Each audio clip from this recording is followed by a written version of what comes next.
This isn't a dragged out 10 minutes and 15-second long video with a 3-minute Dollar Shave Club advertisement in the middle.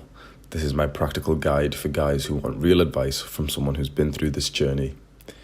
I started weightlifting about 5 years ago with the same goals as you. I'm going to try and give you the best real advice I can in hopes of helping other guys who were at my starting point, because honestly, it's unreal how much my life has changed due to this grind. I'm going to do some assuming here. You're a young male, age 13 to mid-20s. You chose this video specifically because it's a guide on building an attractive body. So I'm going to assume that you want to attract the opposite sex and you believe building a muscular body helps with this. I'll just tell you the truth right now. It absolutely does. Building an attractive physique means to resistance train. That is weightlifting. This makes muscles while focusing on a progressive overload. So that literally just means making progress as you go along, using heavier weights, doing more reps, longer workouts. The usual guides you'll see online will have you lifting heavy 3 times a week, focusing on compound movements. This advice is given by guys on Reddit who look like this.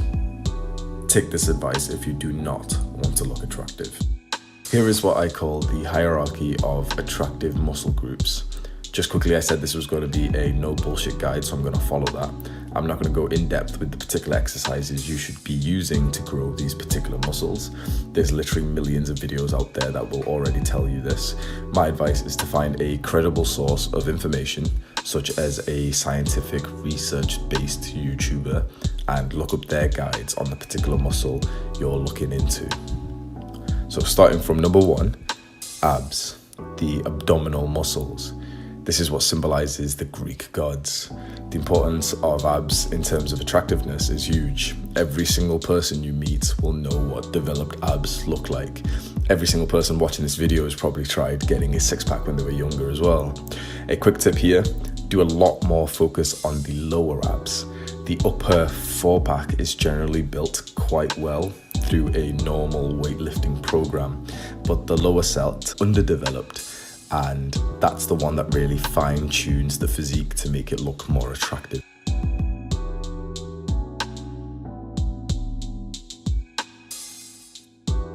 Number 2, the neck. I bet you aren't training your neck, and you've probably never even heard of neck training before. This makes an insane difference in your physique, just trust me. Thicker, muscular neck makes you look a lot more masculine and less like a little boy.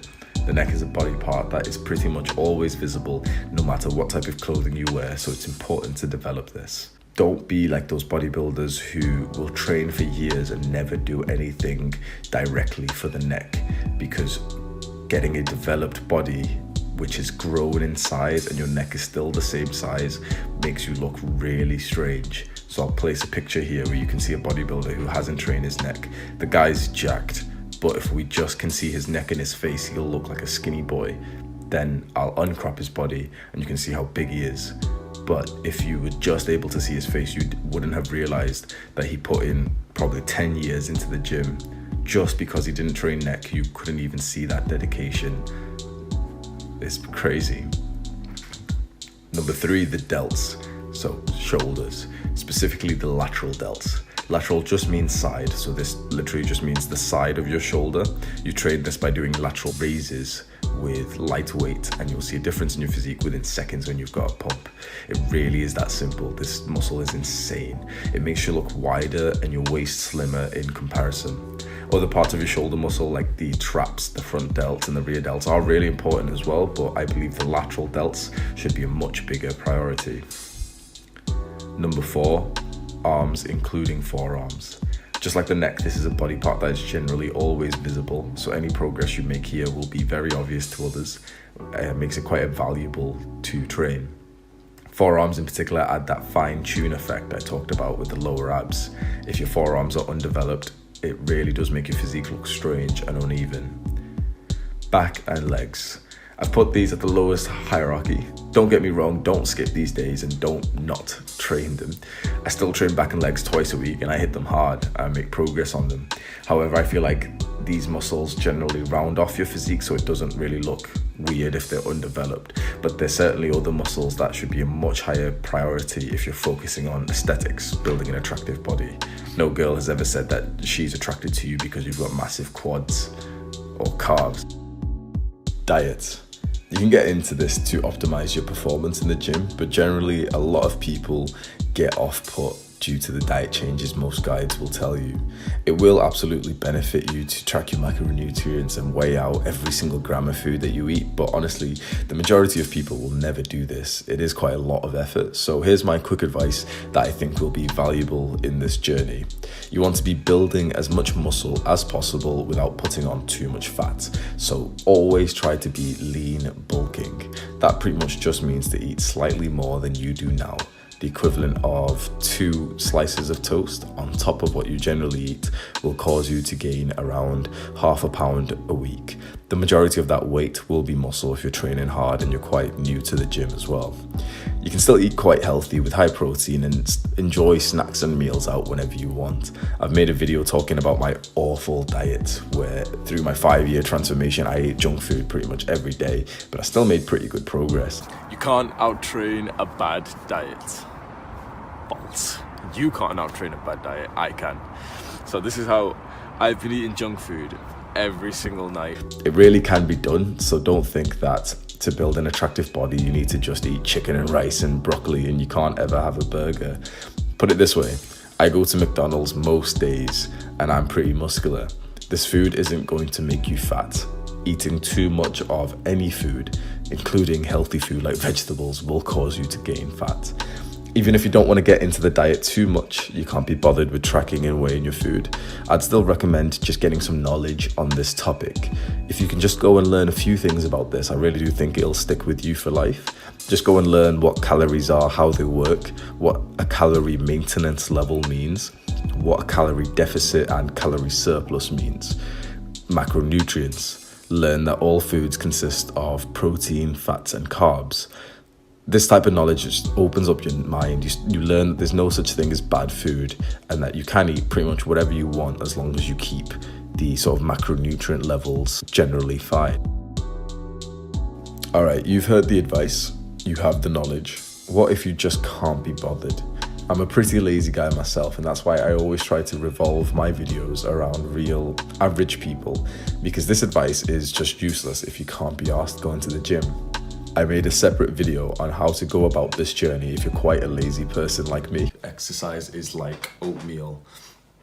If you don't like it, it's just because you haven't customized it to your liking. It's actually got pretty decent feedback as well, so I'll put a direct link to that video at the top of this description so you can have a watch of that. My idea for this is for you guys to save this video in your YouTube watch later, saved videos, liked videos, whatever, so you can just come back to it multiple times in the future to refresh your memory. So in terms of that, I'm just going to fire off a bunch of quick random tips that I can think of that would be valuable if you're watching this in the future. So just quick, sleep is very important. Get more than 8 hours. Everyone will tell you to get 6 to 8. No, get 8 to 10.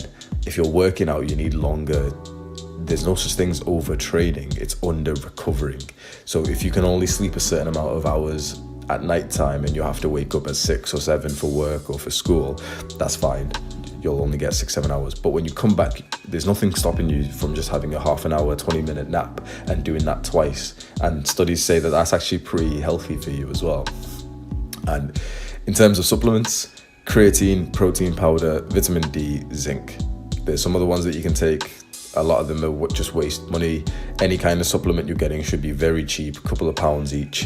Vitamin D, zinc, multivitamins, whatever that bullshit you're gonna buy. Literally search for it on eBay. Don't buy any of those that get delivered to your door and it's customized for men or whatever bullshit. Get the multivitamins that are like 99p on eBay. It's the exact same thing. Vitamin D is like £2 on eBay for like a pack of like 1,000.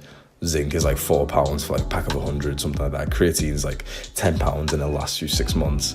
Protein powder is a bit more expensive. You'll buy it for about £30-50 and it'll last for like 6 months anyway. Optimize the perfect scenario.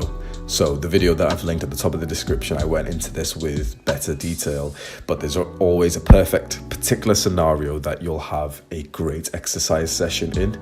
So the scenario can be changed by the variables. What that literally just means is that there's factors that go into the exercise session, like the music you listen to, the clothes you wear, what time you train, what gym you train, if you train by yourself, any random factor that you think that could potentially affect your session. Just write it down, have a little thought about it, but spend some time on this. What is the perfect scenario for you? Do you want to go to the gym and train at nighttime? Would you train better in the morning, but then would you have to wake up earlier for that, so you'd have to go to sleep earlier? Figure all this out, and then you'll be able to find the perfect scenario, the schedule that works best for you. Cardio doesn't really help with building an attractive body, but it does have good health benefits. Plus, it stops you being unattractive if you can't go up some stairs without wheezing like a smoker. I'm going to end this video with a bit of a motivational speech. I've kept calling all this a journey. That's exactly what it is. This is your journey. You're writing the chapters of this book.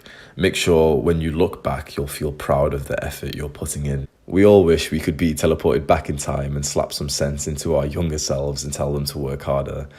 Make sure your future self isn't looking back at you today and thinking this. Make sure your future self thanks you for the work you're putting in today. And as always, buy my premium Snapchat.